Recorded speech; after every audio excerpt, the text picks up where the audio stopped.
సంగారెడ్డి జిల్లాలో ప్లాట్ ఓనర్ల ప్లాట్లు అన్ని కావు తమ ప్లాట్లను కొందరు కబ్జా చేశారంటూ అమీన్పూర్ మండలం వెంకటరమణ కాలనీ అసోసియేషన్ సభ్యులు ఆందోళనకు దిగారు.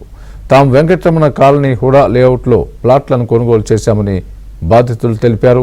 అయితే గోల్డెన్ మిరాకీ సంస్థ 4 ఎకరాలు చక్రపురి కాలనీ అధ్యక్షుడు నరోత్తం రెడ్డి ఎకరానికి పైగా ఆక్రమించి నిర్మాణాలు చేపడుతున్నారని వాపోయారు. తమకు న్యాయం చేయాలంటూ హెచ్ఎండిఏ, రేరా లాంటి 12 శాఖల అధికారులకు మొరపెట్టుకున్న ఫలితం లేకపోయిందని అన్నారు.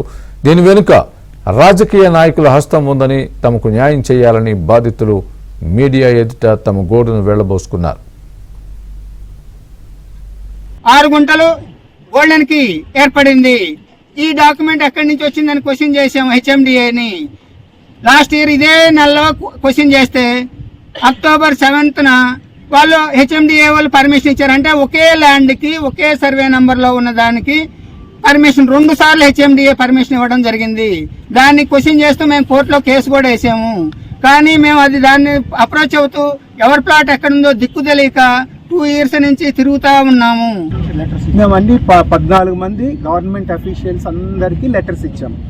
హెచ్ఎండిఎల్ఏ ఇచ్చాము, రేరాకి ఇచ్చాము, మున్సిపల్ కమిషనర్కి ఇచ్చాము, కలెక్టర్కి రిప్రజెంట్ చేసాము.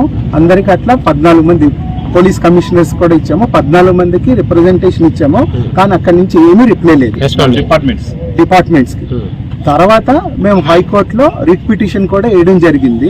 ఇది రీసెంట్ గా వాళ్ళు కన్సర్న్ డిపార్ట్మెంట్స్ కి నోటీసులు అయితే పంపించారు. ఇంకా హీరింగ్ అయితే జరగలేదు. పోలీస్ స్టేషన్ లో కంప్లైంట్ ఇచ్చాం. అయితే పోలీస్ స్టేషన్ లో కంప్లైంట్ ఇస్తే అది ఎఫ్ఐఆర్ అంటే అది ప్రైవేట్ ఇష్యూ, అంటే ఇది మీరు కోర్టులో తేల్చుకోవాల్సిన విషయము.